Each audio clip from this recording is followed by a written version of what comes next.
Meu nome é Virgínia, e até aquele dia eu acreditava que minha vida tinha parado.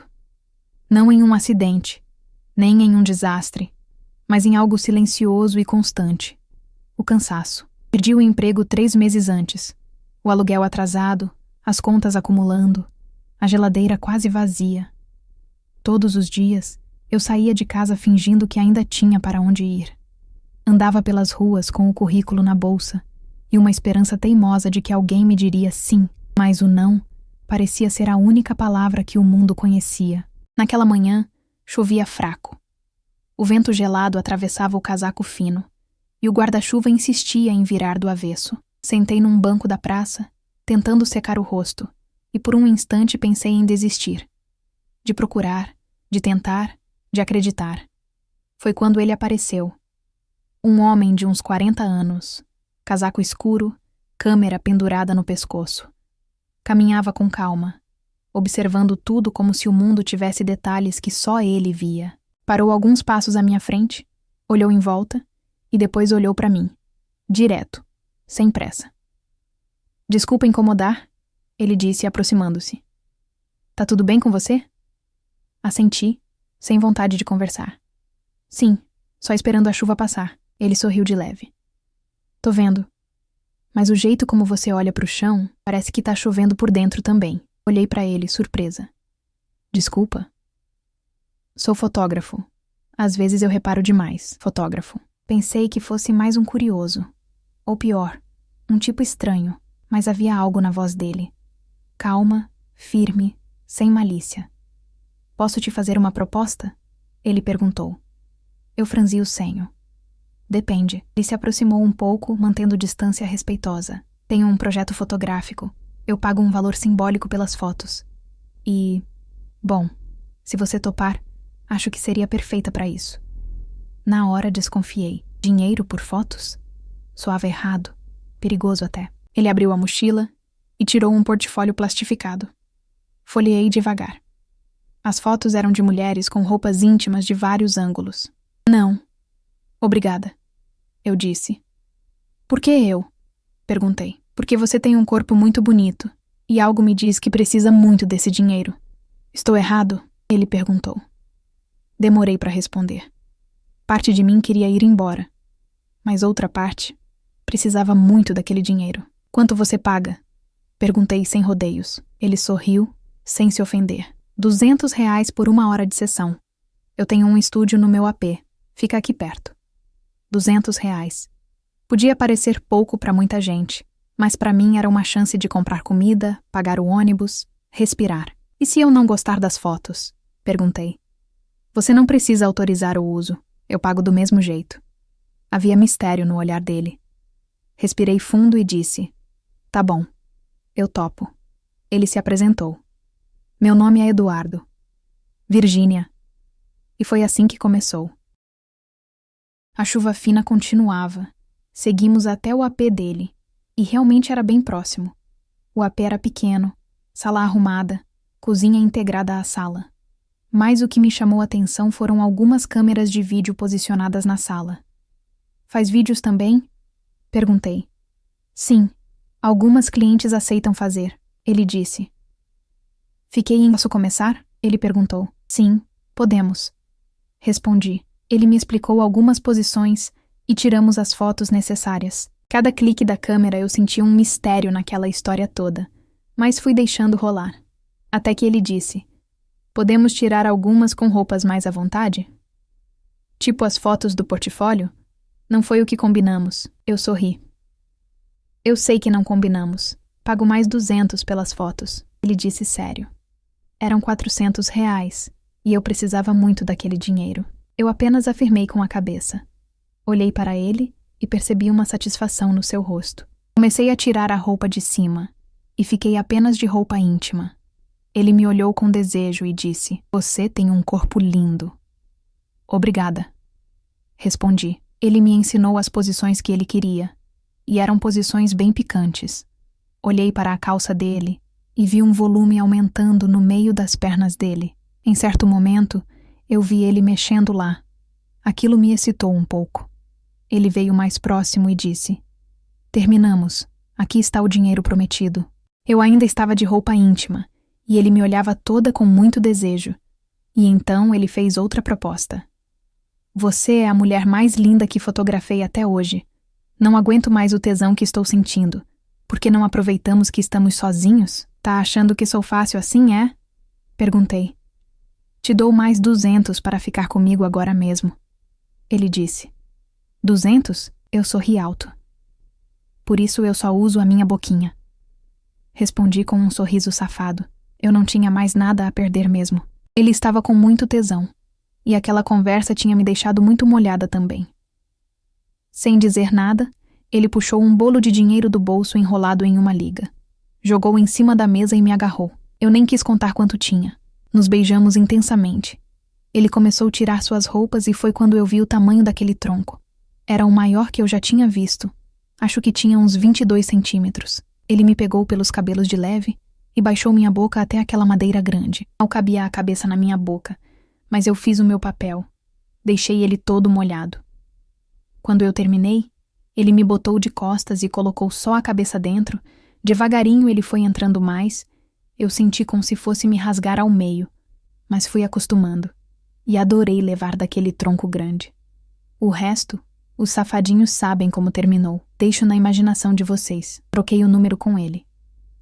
Nos dias seguintes, eu tentei seguir a vida normalmente, mas algo tinha mudado. Não o saldo na conta, nem as dificuldades, mas pela primeira vez em meses, eu me olhei no espelho sem desviar o olhar. De repente, o mundo ao redor parecia menos cinza. As pequenas coisas, o som da chuva, o cheiro de café, o sol batendo na janela, pareciam ter voltado a existir. Uma tarde, recebi uma mensagem. Era dele, Eduardo. Oi, Virgínia. Montei a galeria das fotos. Queria muito que você viesse ver. Não precisa se preocupar com nada. Vou colocar apenas as fotos de roupa. Só vem. Demorei a responder. Parte de mim queria recusar, mas outra parte sentia curiosidade. Curiosidade e medo. Onde vai ser? Eduardo. No Centro Cultural, sexta às 19 horas. Posso deixar seu nome na entrada. Na sexta, vesti minha roupa mais simples. A única blusa decente e um jeans surrado. Enquanto andava até o local, as mãos suavam. E se as pessoas rissem? E se eu parecesse deslocada? E se eu me visse nas fotos e me odiasse? O salão estava cheio. Luzes brandas, paredes brancas, quadros espalhados com retratos em preto e branco. Eduardo estava perto da entrada, sorrindo, conversando com algumas pessoas. Quando me viu, os olhos dele se iluminaram. Você veio. Prometi, né? Ele me guiou pela sala, explicando o conceito da exposição. Rostos reais, dizia o letreiro na parede. Cada foto tinha o nome da pessoa e uma frase curta. Uma frase que, segundo ele, representava aquele momento da vida de cada retratado. E então, chegamos diante da minha foto. Fiquei paralisada. Era aquela que ele tinha me mostrado no visor, mas agora, ampliada, impressa em papel fosco, iluminada por um foco suave. O olhar era o mesmo, mas parecia mais profundo, mais humano. Abaixo, em letras pequenas, estava escrito: a força que nasce quando a esperança parece ter acabado. Obrigada, Eduardo, sussurrei. Ele balançou a cabeça. Não me agradece, foi você quem me deu essa imagem. Eu só apertei o botão. Nos dias que seguiram, eu voltei a frequentar a galeria. Às vezes, só para olhar minha foto de longe. Outras, para conversar com o Eduardo. Ele era diferente. Falava com calma, sem pressa. Tinha um jeito de ouvir que me fazia esquecer o peso das palavras. Nunca perguntava sobre minha vida de forma invasiva, mas eu acabava contando. Sobre o desemprego, o medo, a sensação de fracasso. Ele ouvia e dizia coisas simples. Não é fracasso, é pausa. Todo recomeço parece silêncio antes de virar som. Essas frases ficaram presas em um dia. Ele me ofereceu um café depois da exposição. Fomos até uma lanchonete próxima. A conversa foi leve. Falamos sobre sonhos antigos. Os dele de ser fotógrafo de viagem. Os meus de escrever um livro um dia. Você devia tentar, ele disse. Escrever? Sim, Você fala como quem já viveu várias histórias, mas nunca contou nenhuma. Ri. Talvez porque eu achava que ninguém ia querer ouvir. E agora? Agora, talvez eu queira escrever para mim mesma. Ele sorriu. Já é um começo. Depois daquele dia, começamos a nos ver com mais frequência. Às vezes ele me chamava para ajudar nos bastidores das fotos, segurar a luz, organizar os materiais. Não havia promessas, nem segundas intenções. Era companhia, simples, humana. Com o tempo, ele virou uma espécie de abrigo. Um lembrete de que o mundo ainda podia ser gentil. E aos poucos, algo em mim começou a florescer de novo. Eu voltei a procurar trabalho, mas dessa vez com outro olhar. Não de desespero, mas de merecimento. E um mês depois, consegui. Nada grandioso. Recepcionista em uma pequena clínica. Mas para mim, era vitória. Quando contei para ele, ele riu e levantou o copo de café. Sabia que essa história ia dar uma boa foto. Qual parte? Perguntei. A parte em que a menina da praça aprendeu a se enxergar de novo. Sorri. E você? Ainda acha que tudo cabe em uma imagem? Não, mas algumas imagens mudam o jeito que a gente vê a vida. Acho que era isso que ele fez por mim. Me mostrou a vida, e a mim mesma, por outro ângulo. Naquela noite, quando cheguei em casa, olhei pela janela. Chovia de novo, mas pela primeira vez, a chuva não parecia fria. Parecia começo. Os dias foram se tornando mais leves.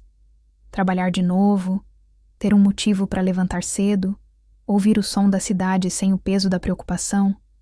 Parecia um luxo, mas ainda havia algo dentro de mim que eu não sabia nomear. Uma mistura de gratidão, curiosidade e um sentimento que crescia silencioso sempre que eu pensava em Eduardo. A convivência com ele era simples, mas cheia de significado. Às vezes, eu o encontrava na galeria, ajudava nas fotos, tomava café no mesmo lugar de sempre. Ele me contava histórias de pessoas que tinha fotografado, cada uma com uma dor, uma superação, um renascimento. E de alguma forma, eu me via em todas. Um fim de tarde, o encontrei sentado sozinho na praça onde tudo começou. A câmera pendurada no pescoço, o olhar distante. Sentei ao lado dele. Fotógrafo sem assunto? Brinquei. Ele sorriu, mas não era o mesmo sorriso tranquilo de sempre. Hoje não dá. A luz tá linda, mas acho que minha cabeça não tá. Problemas. Lembranças. Esperei ele continuar, mas ele ficou quieto, observando o movimento da rua. Depois de alguns segundos, falou devagar. Sabe, esse projeto, o das fotos, não nasceu do nada. Foi depois que minha irmã morreu. Ela era artista e dizia que o mundo era mais bonito quando a gente parava para ver as pessoas de verdade. Eu prometi a ela que faria isso, que tentaria enxergar o que os outros esquecem. Fiquei em silêncio. Não sabia o que dizer. O jeito como ele falava, sereno e quebrado ao mesmo tempo, me fez sentir um nó na garganta. E você conseguiu, murmurei. Não, ainda não. Acho que é por isso que continuo fotografando, porque cada rosto que eu encontro é uma tentativa de entender o que ela via e virou o rosto para mim. Mas quando te encontrei naquela praça, senti algo diferente. Era como se, finalmente, eu tivesse encontrado o olhar que ela sempre falava, o de quem carrega dor, mas ainda acredita. As palavras dele me desarmaram. Olhei para o chão, tentando disfarçar as lágrimas que começavam a brotar. Eduardo, eu só estava tentando sobreviver, e foi exatamente isso que me inspirou. Às vezes, sobreviver é o ato mais bonito que alguém pode fazer. Aquela frase ficou presa em mim, e de algum modo, parecia costurar tudo o que eu sentia. Nos dias seguintes, passamos mais tempo juntos. Não por obrigação, mas porque era leve. Ele me ensinava a mexer na câmera, e eu o ajudava a organizar as fotos. Ríamos, dividíamos silêncios e cafés mornos. Mas havia algo novo, um fio invisível entre nós. Um sábado, ele me chamou para acompanhá-lo em uma sessão de fotos numa comunidade próxima. Quero que você veja de perto o que o olhar humano é capaz de mudar. Fomos. As pessoas o recebiam com carinho. Ele conversava, ria, registrava tudo com respeito e sensibilidade. E eu o observava. O jeito como via beleza onde quase ninguém olhava. Em certo momento, uma senhora pediu para tirar uma foto minha. Você tem um sorriso bonito, moça. Deixa ele aparecer. Eduardo riu. Ela não gosta muito de estar do outro lado da câmera. Então é por isso que precisa estar, respondeu a senhora. Concordei. Sorri. E ele clicou. Quando mostrou o resultado, me emocionei. Dessa vez, eu não via tristeza. Eu via a vida. De volta à cidade, no caminho de casa, ele disse: essa foto é o fim do projeto. A última. E eu queria que você soubesse que, sem você, ele não teria existido. Por quê? Porque você me lembrou o motivo de tudo isso. A beleza de recomeçar, mesmo sem saber como. Fiquei sem palavras. E pela primeira vez, percebi que não era só eu quem tinha sido curada por aquele encontro. Ele também. Nos meses seguintes, Eduardo foi convidado para expor o projeto em outra cidade. Fiquei feliz por ele, mas o coração apertou. Vai demorar muito? Uns 2 meses, mas eu volto. Prometo. Nos despedimos na estação, sem dizer o que realmente queríamos dizer. Um abraço longo, silencioso, cheio de coisas que ficaram no ar. Quando ele embarcou, senti um vazio. Não o mesmo de antes, aquele da falta de esperança. Era diferente, era saudade, mas uma saudade boa, daquilo que existiu e ainda podia existir. O tempo passou, continuei trabalhando, escrevendo, vivendo, e aos poucos comecei a escrever sobre pessoas, histórias inspiradas nas fotos que eu via. Era a forma que encontrei de continuar o que ele começou. 2 meses depois, recebi uma mensagem. Eduardo. Voltei e trouxe uma surpresa. Eu. Que tipo de surpresa? Eduardo. Aquela que só faz sentido se você vier ver. Nos encontramos novamente na praça. Ele estava com a câmera e um envelope na mão. Antes de viajar, fiz uma impressão daquela sua última foto. Achei que ela devia estar com você, não comigo. Peguei o envelope, tremendo. Dentro, a foto. Colorida dessa vez. Meu sorriso aberto, o vento bagunçando o cabelo, a luz batendo no rosto. Atrás, uma frase escrita à mão. Às vezes, o olhar certo encontra a gente quando a gente mais precisa ser visto. Olhei para ele. Você tem ideia do que essa foto significa para mim? Tem. E é por isso que quis te entregar pessoalmente. Ficamos ali, um de frente pro outro, o barulho da cidade ao redor, sem pressa, sem palavras. Só a certeza de que aquele encontro, lá atrás, não tinha sido acaso. Eduardo, eu disse, você me devolveu a mim. E você me devolveu o motivo. Nos abraçamos. Um abraço calmo, inteiro, sem promessas, mas com tudo o que as palavras não conseguem dizer. Naquela noite, ao chegar em casa, pendurei a foto na parede. Ela me olhava de volta, viva, real, inteira, e percebi que, no fundo, não era sobre ele ou sobre mim. Era sobre o que acontece quando 2 pessoas feridas se encontram, e sem perceber, ajudam uma a outra a se curar. Você acredita que o acaso pode mudar uma vida? Deixe seu like, inscreva-se e conte sua história nos comentários, porque às vezes o destino veste o disfarce mais simples, um encontro comum, num dia qualquer, que muda tudo para sempre.